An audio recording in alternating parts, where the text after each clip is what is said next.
Muy buenos días, estimados hermanos, que el Señor les continúe bendiciendo.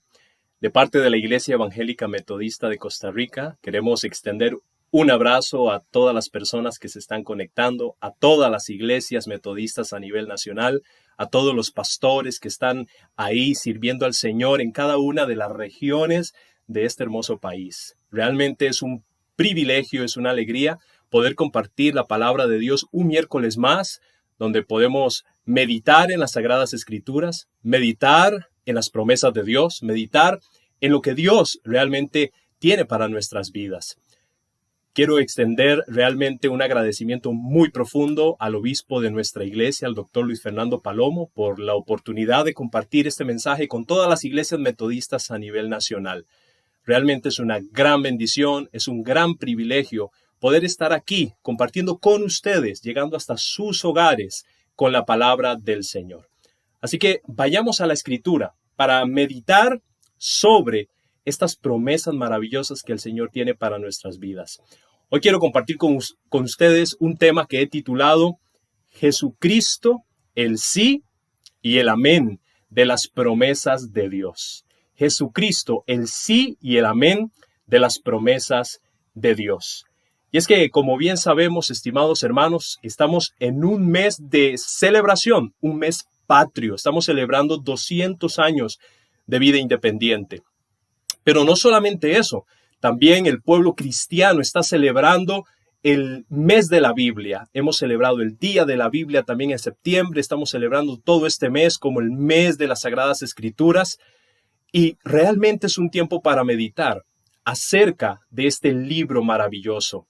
¿Qué es lo que tiene la Biblia que lo hace tan especial? ¿Por qué la Biblia sobresale sobre otros libros? ¿Por qué la Biblia sobresale sobre toda la literatura en conjunto? ¿Qué tiene este libro que realmente es un libro tan amado, pero también tan odiado por sus detractores? ¿Qué tiene este maravilloso libro que ha sido perseguido y ha sido tratado de ser eliminado a lo largo de la historia?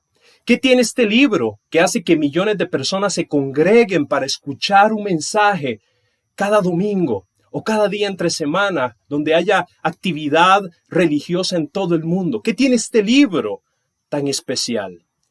Bueno, realmente la Biblia es un libro único y maravilloso. Es un libro que se queda realmente por encima de cualquier literatura en la antigüedad. Cuando nosotros analizamos un poco de la Biblia como el escrito realmente, como ese escrito que ha sido provisto a la humanidad de parte de Dios en una revelación máxima, podemos encontrar cosas maravillosas acerca de la palabra de Dios. La Biblia fue escrita en un periodo de 1500 años, escrita en ese periodo por más de 40 autores de todas las clases sociales, reyes, campesinos, rabinos, pescadores, poetas, estadistas, eruditos. Ha sido escrita en diferentes lugares. Moisés escribió en un desierto, Jeremías escribió en una cárcel, Daniel en un palacio, Pablo escribió en una prisión, Lucas mientras viajaba, Juan en una isla como prisionero. La Biblia fue escrita en diferentes épocas, tiempos de guerra, en tiempos de paz, en tiempos de alegría, en tiempos de luto. Ha sido escrita en diferentes estados de ánimo, en tristeza, en angustia. Otros escribieron en tremendo gozo, celebración y alabanza. Ha sido escrita en 3 continentes distintos, en África, en Asia, en Europa. Escrita en 3 idiomas, en hebreo, en griego y en arameo. La Biblia es definitivamente un libro que no tiene igual. Los autores de las Sagradas Escrituras discuten muchos temas de controversia con una armonía y progresión desde el Génesis hasta el Apocalipsis. Hay una progresión increíble y maravillosa de desarrollo de temas tan amplios y variados, pero con un hilo maravilloso de desarrollo en la revelación de la palabra de Dios. Es el libro de mayor ventas de todos los tiempos. Es un bestseller realmente. La Biblia es el bestseller sin comparación. Ha sido leída y publicada más que cualquier otro libro en toda la historia de la humanidad. De hecho, según un reporte de las sociedades bíblicas, Solo en el año 2018 se publicaron más de 350 millones de Biblias en todo el mundo. También en un reporte de la misma sociedad se declaró que solo el año pasado, en el 2020, las ventas de las Biblias se duplicaron debido a la pandemia. Las personas están buscando un sentido en sus vidas. La humanidad necesita un propósito, está buscando dónde poner su fe, dónde encontrar respuestas. Y la Biblia es el mejor libro para encontrarlas. La Biblia fue el primer libro en ser traducido. La Septuaginta es una traducción griega del Antiguo Testamento, hecha en 200 años aproximadamente antes de Cristo. Fue el primer libro en ser impreso formalmente en la prensa de Johannes Gutenberg en el siglo XVI. La Biblia, comparada con otros libros antiguos, tiene más evidencia manuscrita que 10 libros, cualesquiera, de la literatura clásica combinadas. La Biblia tiene simple y sencillamente una cantidad sorprendente de manuscritos. Ningún libro de la antigüedad se le compara a la cantidad de manuscritos antiguos que sí tiene las Sagradas Escrituras.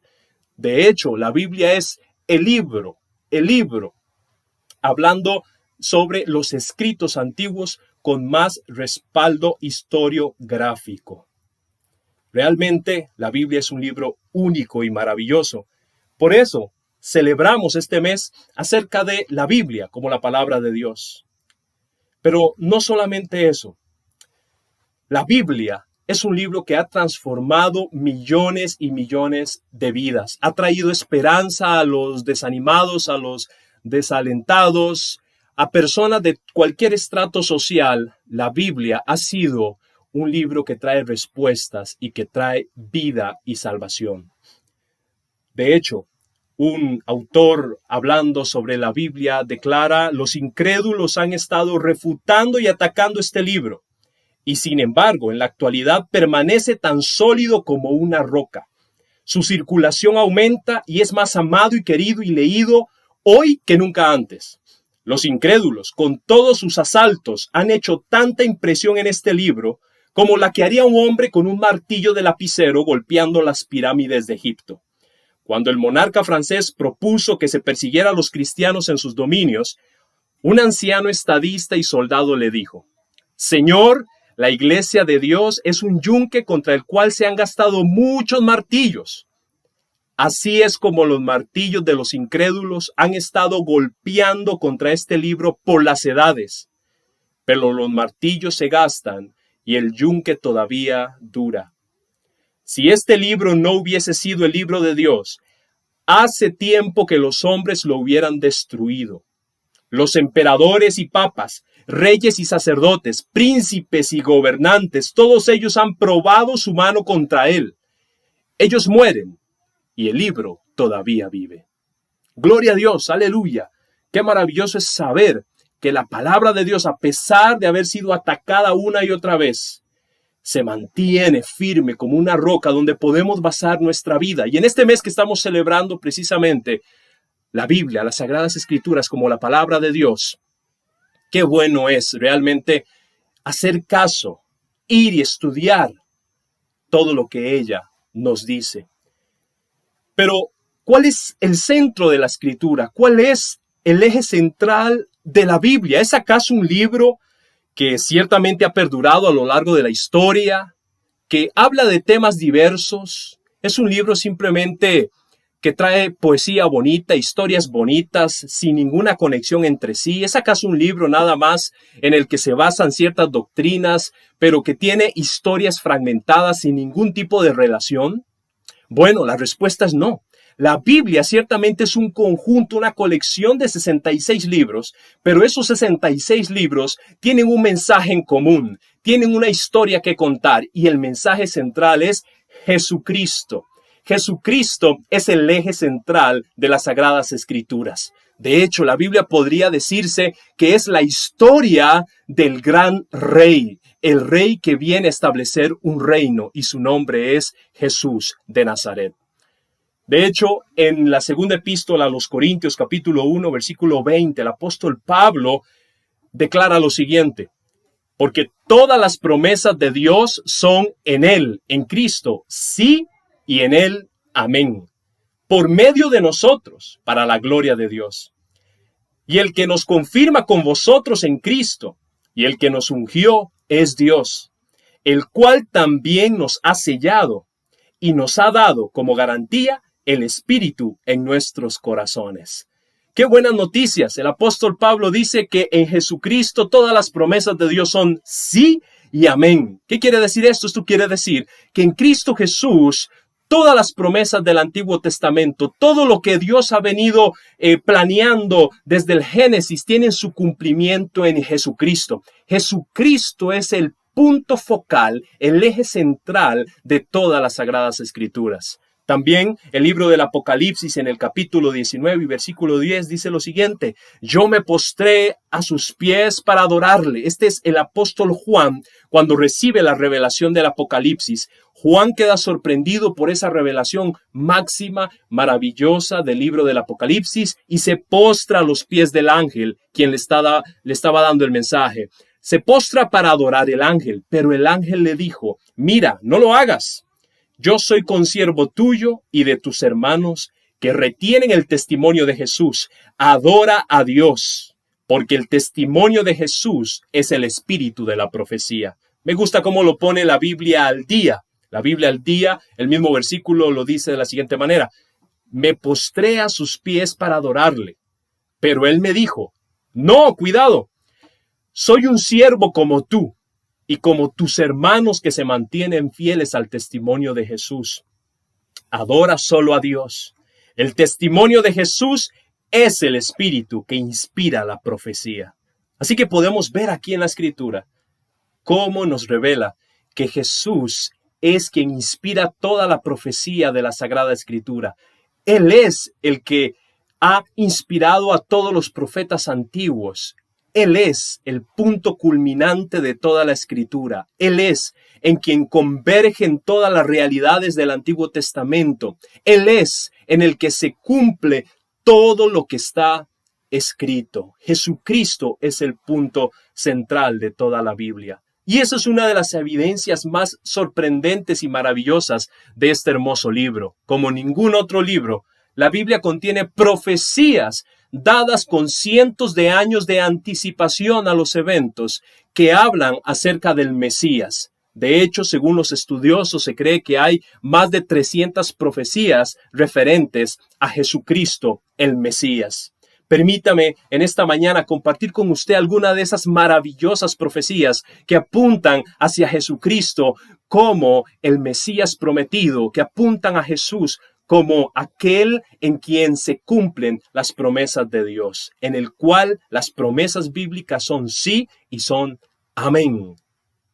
En primer lugar, cuando vamos al libro del Génesis, encontramos en el capítulo 3 y versículo 15, la primer profecía mesiánica que dice: pondré enemistad entre tú y la mujer, entre tu simiente y la de ella. Tu simiente te aplastará la cabeza, pero tú le morderás el talón. Aquí está hablando Dios a la serpiente que tentó a Eva, la serpiente que engañó al ser humano para que comiera del árbol prohibido. Y Dios inmediatamente lanza una profecía, lanza una palabra sobre la serpiente y le dice que va a haber una enemistad entre la descendencia de la mujer, entre la simiente de la mujer y la simiente de la serpiente o la serpiente. Y lo más maravilloso de esta promesa es que esta simiente de la mujer aplastaría a la culebra en la cabeza, a la serpiente en la cabeza, aunque la serpiente mordería el talón de esta simiente. Cuando vamos a Gálatas capítulo 3 versículo 16 encontramos que la simiente es Jesucristo. El apóstol Pablo dice que esta simiente daba a entender a uno solo, quien es Jesucristo. También Dios, cuando llama a Abraham y le da la promesa de hacer de él una gran nación, le dice en Génesis 22:18, puesto que me has obedecido, todas las naciones del mundo serán bendecidas por medio de tu descendencia. Así que aquí vemos cómo Dios está trazando un plan maravilloso de salvación. Desde el Génesis desde los primeros capítulos podemos encontrar cómo Dios ya está planeando traer a la humanidad nuevamente hacia Él, restaurar todo eso que se ha perdido. Y esa promesa de restauración, Dios la está llevando hacia su Hijo Jesucristo. Jesucristo es esa simiente prometida desde el Génesis. Jesucristo es esa simiente prometida a Abraham, mediante el cual todas las naciones de la tierra serán bendecidas. Qué buenas noticias tenemos en el Señor Jesucristo. También encontramos en Génesis capítulo 49 y versículo 10 que Jesús, el Mesías, vendría de la descendencia de la tribu de Judá. Jacob, cuando está a punto de morir, bendice a sus 12 hijos, orando por cada uno de ellos, y coloca sus manos sobre Judá, su hijo, y le proclama esta bendición que oculta una profecía. Y dice en el versículo 10 de Génesis 49, el cetro no se apartará de Judá, ni el bastón de mando de entre sus piernas, hasta que llegue aquel a quien le pertenece y a quien los pueblos deben obediencia. En la Reina Valera se habla de Silo. Silo es un término hebreo que puede significar aquel que trae la paz, aquel a quien pertenece el dominio. Claramente, los estudiosos declaran que este pasaje es un pasaje mesiánico que se refiere a aquel que vendría a cumplir las promesas dadas por Dios a Israel. En Apocalipsis capítulo 5 y versículo 5 encontramos lo siguiente. Uno de los ancianos me dijo, deja de llorar, que ya el león de la tribu de Judá, la raíz de David, ha vencido. Él sí puede abrir el rollo y sus 7 sellos. Jesucristo vino de la descendencia de Judá, tal y como lo profetizó Jacob cuando oró por su hijo Judá, que de Judá se levantaría un gobernador, a quien todos los pueblos se reunirían, a quien todos los pueblos le deberían obediencia. Aquí podemos ver cómo Dios poco a poco, a través de las profecías, va estrechando la simiente prometida en descendencia por familias, por tribu, hasta el punto en el que llegue a Jesús, su Hijo amado. También encontramos en la Biblia que Jesús nacería en Belén. El profeta Miqueas, capítulo 5, versículo 1, dice, y tú, Belén Éfrata, tan pequeña entre los clanes de Judá, de ti me nacerá el que debe gobernar a Israel. Sus orígenes se remontan al pasado, a un tiempo inmemorial. Mateo capítulo 2, versículo 1 dice, cuando nació Jesús en Belén de Judea, bajo el reinado de Herodes, unos magos de Oriente se presentaron en Jerusalén. Claramente el profeta ya había previsto, había profetizado que el Mesías nacería en Belén. Y así fue como se cumplió. Jesús nació en Belén, como todos sabemos. Así que Dios está dejando por escrito incluso el lugar donde su Hijo nacería. Podemos también ver en las Sagradas Escrituras que Jesucristo nacería de una virgen. El profeta Isaías en el capítulo 7 y versículo 14 dice, por tanto, el Señor mismo os dará una señal. He aquí que la virgen concebirá y dará a luz un hijo y llevará por nombre Emmanuel. La palabra Emmanuel significa Dios con nosotros, que es realmente significativo, porque en el Nuevo Testamento, Juan, el evangelista Juan, dice que el verbo en el principio estaba con Dios y el verbo mismo era Dios. Jesucristo es Dios habitando en medio nuestro, es Dios con nosotros. Dios Hijo se encarnó y nació del vientre de la Virgen María para venir a este mundo a traernos salvación. Y ya el profeta Isaías estaba anunciando esta maravilla. Mateo capítulo 1 versículo 18 lo afirma. El nacimiento de Jesucristo fue así. Estando desposada María su madre con José, antes que se juntasen, se halló que había concebido del Espíritu Santo. Podemos ver entonces cómo todo apunta hacia Jesucristo.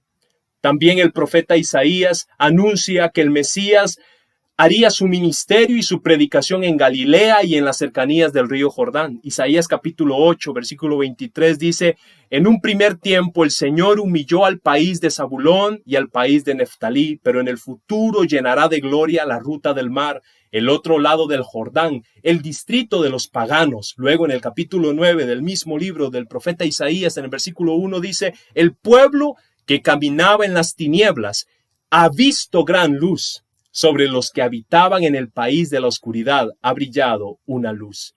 El evangelista Mateo, en el capítulo 4 de su evangelio, del versículo 12 al 16, establece que cuando Jesús se enteró de que Juan había sido arrestado, se retiró a Galilea y, dejando Nazaret, se estableció en Cafarnaúm, a orillas del lago, en los confines de Zabulón y Neftalí, para que se cumpliera lo que había sido anunciado por el profeta Isaías: tierra de Zabulón, tierra de Neftalí, camino del mar, país de la Transjordania, Galilea de las naciones. El pueblo que se hallaba en tinieblas vio gran luz. Sobre los que vivían en las oscuras regiones de la muerte se levantó una luz. Aquí podemos ver incluso que Dios está dejando constancia de en qué lugar su Hijo iba a cumplir el ministerio, iba a cumplir su voluntad.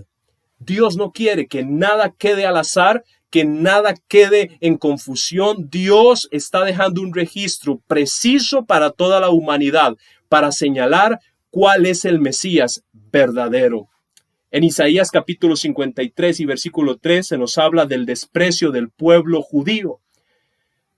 Isaías habla y dice sobre Jesús: despreciado, desechado por los hombres, abrumado de dolores y habituado al sufrimiento, como alguien ante quien se aparta el rostro, tan despreciado que lo tuvimos por nada.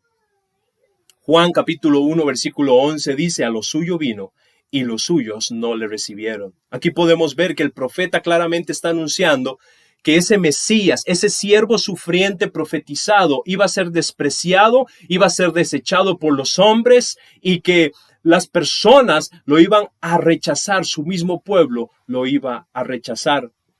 También Dios deja constancia en el Antiguo Testamento de que Jesucristo haría una entrada triunfal en Jerusalén sobre un pollino.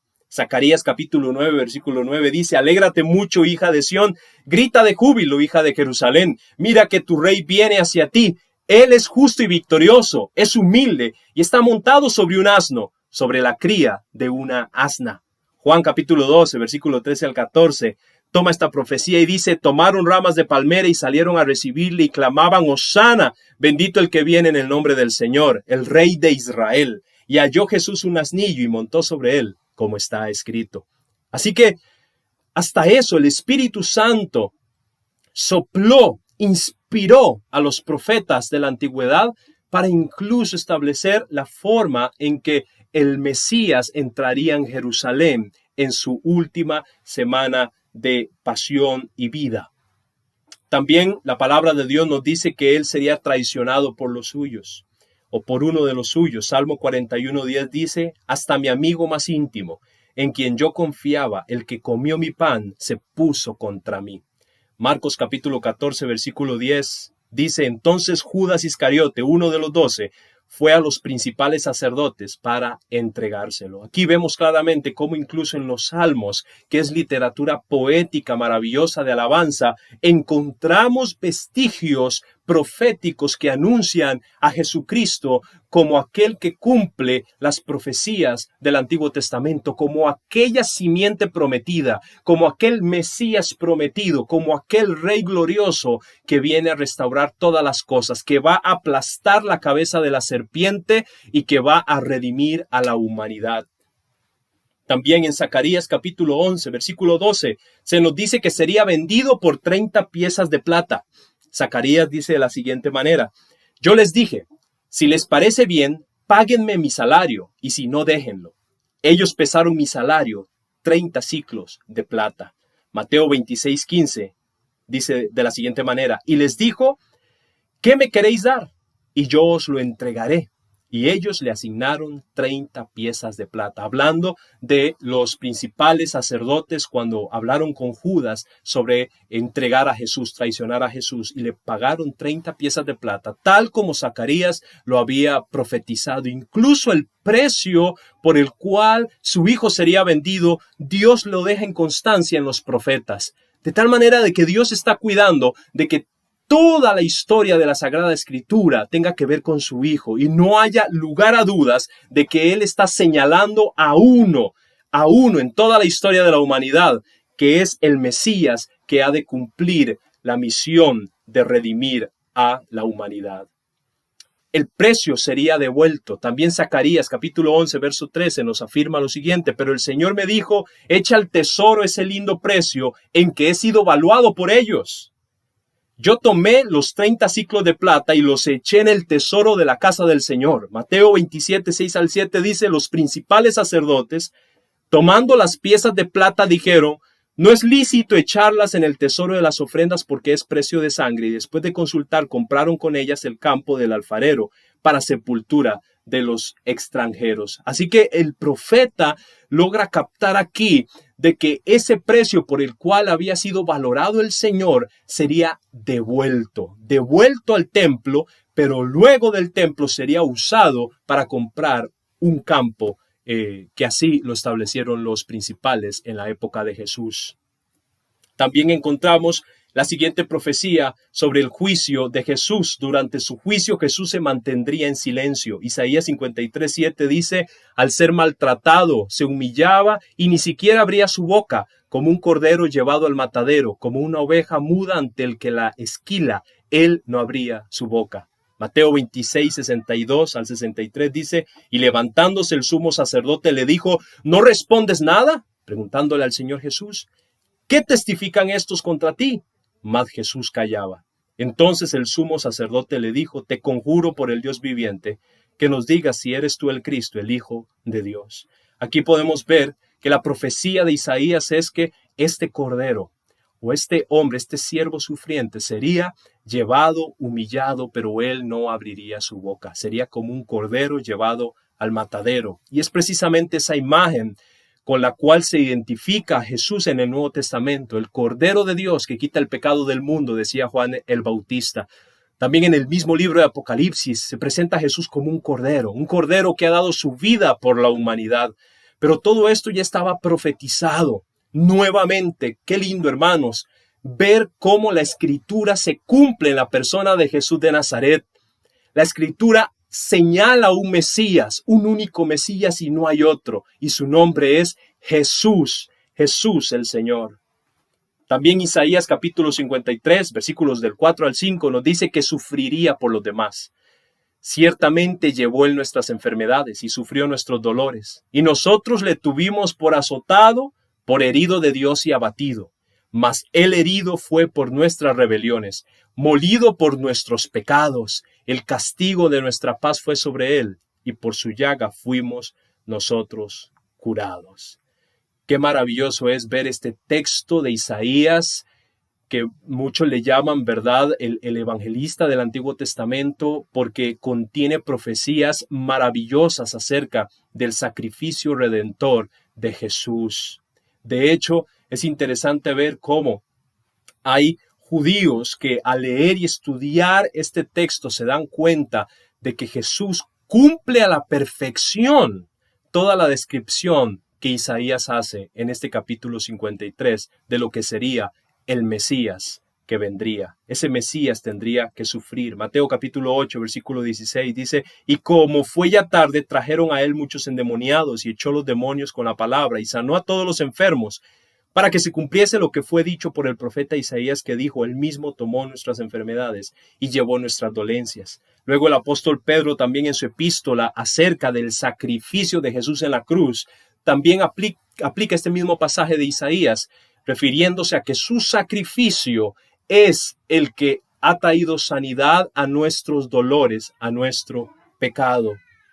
También Isaías 53, este pasaje maravilloso, nos dice que Jesús sería crucificado, sería muerto con malhechores. Isaías 53:12 dice, por tanto yo le daré parte con los grandes y con los fuertes repartirá despojos. Por cuanto derramó su vida hasta la muerte y fue contado con los pecadores, habiendo él llevado el pecado de muchos y orado por los transgresores. Aquí vemos que Isaías está profetizando de que él iba a ser contado con los pecadores, iba a morir con los pecadores, ¿no? Jesús, Mateo 27:38 dice que Jesús fue crucificado en medio de dos ladrones, uno a la derecha, otro a la izquierda. Y todos conocemos muy bien este relato del Evangelio. El Salmo 22:16 nos afirma que sus manos y sus pies serían perforados. Salmo 22:16 dice, porque perros me han rodeado, me han cercado cuadrilla de malignos, horadaron mis manos y mis pies. Horadaron mis manos y mis pies. Es decir, mutilaron mis manos y mis pies, que claramente es una referencia precisamente a la crucifixión, a esos clavos que penetraron en las manos y los pies del Señor. Juan 20:27 dice, luego dijo a Tomás, pon aquí tu dedo y mira mis manos, y acerca tu mano y métela en mi costado, y no seas incrédulo, sino creyente. Tomás había dicho, si yo no viere los agujeros en sus manos y en su costado, y yo no meto mi mano, no creeré. Tomás no había estado cuando Jesús resucitado se apareció a los discípulos, así que Tomás no creía. Pero a la siguiente semana Jesús se aparece, a todos se le aparece, también está Tomás y le dice, Tomás, mira, pon aquí tu dedo, mira mis manos, acerca tu mano y métela en mi costado, y no seas incrédulo, sino creyente. Así que el testimonio de la resurrección de Jesucristo fue un impacto tremendo para Tomás, fue un impacto tremendo que lo transformó en un valiente proclamador de la palabra de Dios.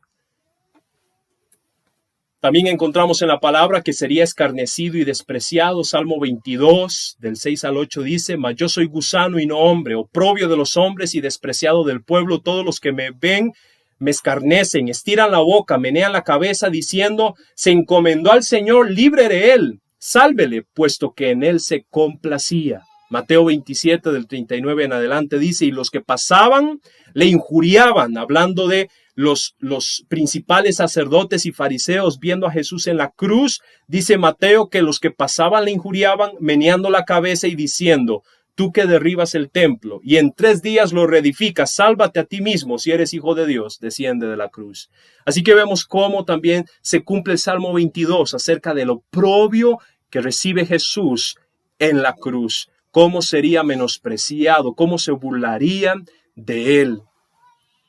También incluso Dios deja constancia de que le darían a beber vinagre en la cruz. Salmo 69:21 dice, me pusieron además hiel por comida, en mi sed me dieron a beber vinagre. Y es lo que precisamente representa Juan en su evangelio en el capítulo 19, versículo 29. Y estaba allí una vasija llena de vinagre. Entonces ellos empaparon en vinagre una esponja y poniéndola en un hisopo se la acercaron a la boca. Hasta eso Dios dejó por escrito, anunció que le darían a beber vinagre a su hijo en ese momento de sufrimiento. Zacarías 12:16 nos habla de que su costado sería traspasado.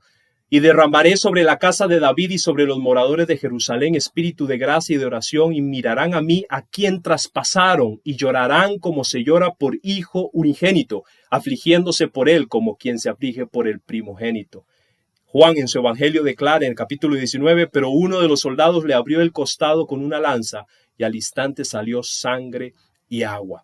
Claramente cumpliéndose la profecía de Zacarías. También el Salmo 22:18 nos dice que sobre sus ropas echarían suertes, repartieron entre sí mis vestidos, y sobre mi ropa echaron suertes. Marcos capítulo 15 dice, cuando le hubieran crucificado, repartieron entre sí sus vestidos, echando suertes sobre ellos para ver qué se llevaría cada uno. El Salmo 34:20 nos dice que ninguno de sus huesos sería quebrados. Él guarda todos sus huesos, ni uno de ellos será quebrantado. Juan 19:33, mas cuando llegaron a Jesús, como le vieron ya muerto, no le quebraron las piernas. Sus huesos no serían quebrados, tal como lo quedó estipulado en el Salmo.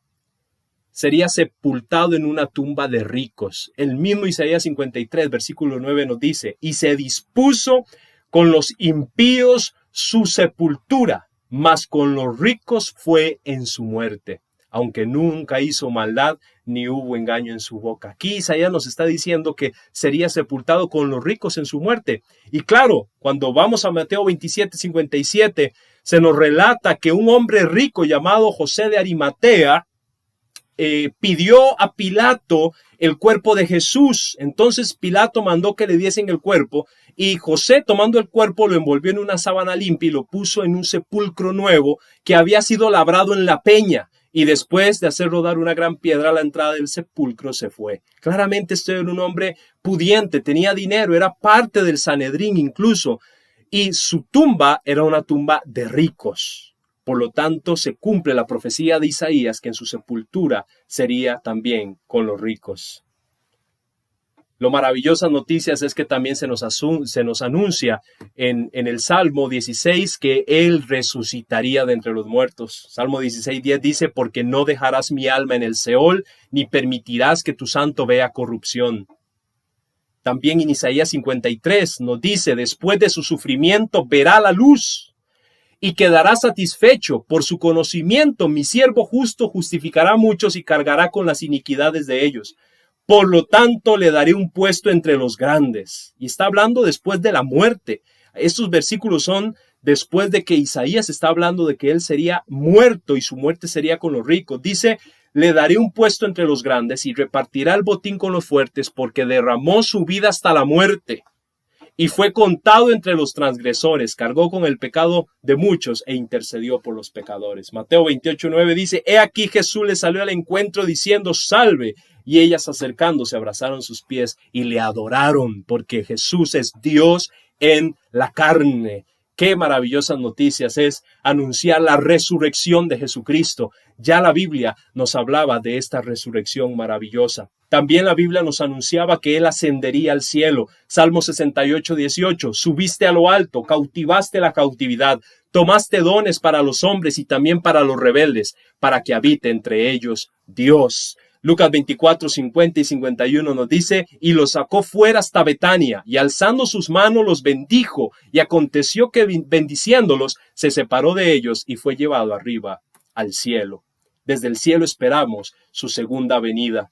Y lo maravilloso y las buenas noticias de esto, estimados hermanos, es que su reino es un reino eterno. El profeta Daniel, en el capítulo 2 de su libro, un libro maravilloso sobre la profecía, sobre el Mesías rey y sobre el gobierno de Dios que viene sobre el mundo entero, nos dice así en el versículo 44, Daniel 2:44, en los días de estos reyes, el Dios del cielo establecerá un reino que jamás será destruido ni entregado a otro pueblo, sino que permanecerá para siempre y hará pedazos a todos estos reinos. Estas palabras las dice el profeta Daniel al finalizar la interpretación del sueño que él da al rey Nabucodonosor, quien había soñado con una estatua de diferentes materiales, y cada material de la estatua simboliza un reino que habría de venir desde el reino babilonio, medo-persa, griego, romano, hasta un último reino donde el Señor destruirá y establecerá su reino de justicia. Esto se puede ver cumplido claramente en Lucas capítulo 1 versículo 30, donde dice, entonces el ángel le dijo a María, no temas, porque has hallado gracia delante de Dios, y ahora concebirás en tu vientre, y darás a luz un hijo, y llamarás su nombre Jesús. Este será grande, y será llamado Hijo del Altísimo, y el Señor Dios le dará el trono de David su padre, y reinará sobre la casa de Jacob para siempre, y su reino no tendrá fin. Aleluya, buenas noticias, el reino de nuestro Señor no tendrá fin, tal como lo profetizó Daniel, es un reino eterno que no verá fin. El reino de Jesucristo fue inaugurado cuando Él descendió a esta tierra tomando el cuerpo de ser humano, cuerpo de hombre, naciendo en esta tierra, habitando entre nosotros, dando su vida en la cruz y resucitando al tercer día. Su reino fue inaugurado con poder cuando vino el Espíritu Santo, y ahora todos los que creemos en Jesucristo estamos anunciando estas buenas nuevas de salvación. Qué maravilloso, hermanos, gocémonos en que toda la profecía, todo lo que dice la Biblia apunta hacia Jesús.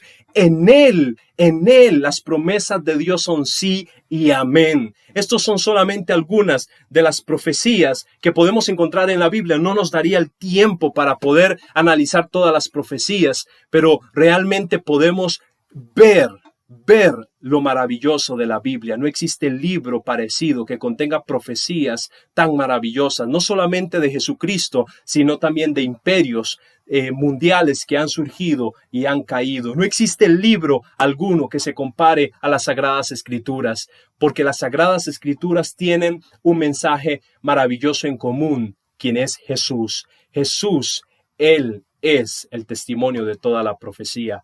Philip Scaff, en su libro La persona de Cristo, un famoso historiador, declara lo siguiente: este Jesús de Nazaret, sin dinero ni armas, conquistó más millones que Alejandro, César, Mahoma y Napoleón.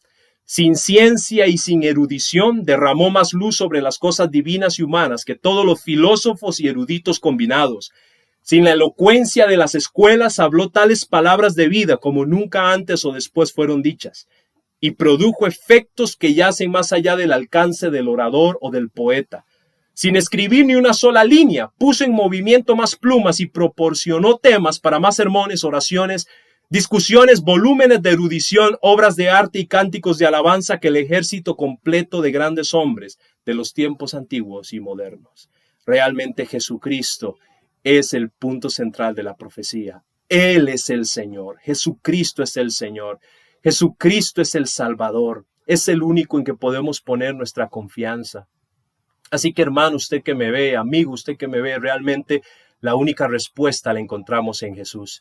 Él es el cumplimiento de las profecías. No hay lugar al cual podamos buscar vida eterna, ir a buscar vida eterna. Solamente Jesús tiene palabras de vida eterna. Él no solamente afirmó ser Dios, Él no solamente afirmó tener la verdad, Él dijo: yo soy la verdad, yo soy el camino, yo soy la vida. Nadie puede venir al Padre si no es por mí. Jesucristo es realmente la solución, Él es la respuesta. Aún en medio de estos conflictos en los que estamos viviendo, sobre la pandemia y las crisis y las noticias negativas, qué importante es aferrarnos a esta ancla fuerte y firme, a esta roca fuerte y firme, quien es Jesucristo. La Biblia es un libro maravilloso, sobrenatural y poderoso, y su mensaje principal es Jesús. Por eso es que el evangelista Juan dijo en su evangelio, en el capítulo 20, versículo 30, lo siguiente: hizo además Jesús muchas otras señales en presencia de sus discípulos, las cuales no están escritas en este libro, pero estas se han escrito para que creáis que Jesús es el Cristo, el Hijo de Dios, y para que creyendo tengáis vida en su nombre. Aleluya, qué buenas noticias es saber que en Jesús tenemos vida y vida eterna. Si usted ha puesto su confianza en Jesús, si usted se ha arrepentido y ha depositado toda su vida en Jesucristo, le felicito. Siga creciendo en la fe, siga estudiando este maravilloso libro que nos presenta la verdad del plan de Dios para nosotros, para toda la humanidad. Pero si no ha puesto su confianza en Jesús, le invito a que lo haga, le invito a que usted vuelva su corazón a Dios, a que ponga su confianza en Jesús de Nazaret. Él es el único que te puede dar seguridad, Él es el único que te puede dar respuestas. Así que en esta mañana, ¿qué le parece si oramos proclamando a Jesucristo como Señor, el único que merece la gloria, aquel en quien las promesas se cumplen, aquel que es el sí y el amén de las promesas de Dios? Ore conmigo, por favor, ahí donde está. Señor, en esta mañana te damos gracias por tu palabra maravillosa que nos muestra, oh Dios, cómo toda la Biblia, a pesar de ser un libro escrito en 1500 años por más de 40 autores distintos en diferentes continentes, diferentes idiomas, desde reyes hasta pescadores, distintas personalidades que fueron inspiradas por tu Espíritu Santo, todos escribieron apuntando hacia Jesucristo, aún sin saberlo, porque tu Espíritu les estaba guiando hacia aquel a quien pertenecen las promesas y la gloria, a Jesús, el Hijo del Dios viviente, aquel que ha muerto y ha resucitado, aquel que se ha convertido en Señor y cuya potestad tiene sobre el cielo, la tierra y debajo de la tierra. Es Jesús el punto central. Él es el Señor. Y por eso en esta mañana queremos decir: Jesucristo es el Señor de mi vida. Y ahí donde está, amigo, dígale: Señor Jesucristo, yo quiero poner mi confianza en ti. Yo quiero dedicar mi vida a ti. Yo quiero seguirte, servirte, porque realmente entiendo que Dios ha venido preparando toda la Biblia para anunciar que el único Mesías que cumple todas las profecías y todas las características es Jesús de Nazaret. Y un día, este Jesús que ha sido tomado al cielo descenderá nuevamente para establecer un reino eterno con todos aquellos que confiaron en él. Señor, gracias por estas buenas noticias, porque esto nos trae confianza. En medio de un mundo tumultuoso, en medio de un mundo lleno de tinieblas, podemos confiar en Jesús de Nazaret.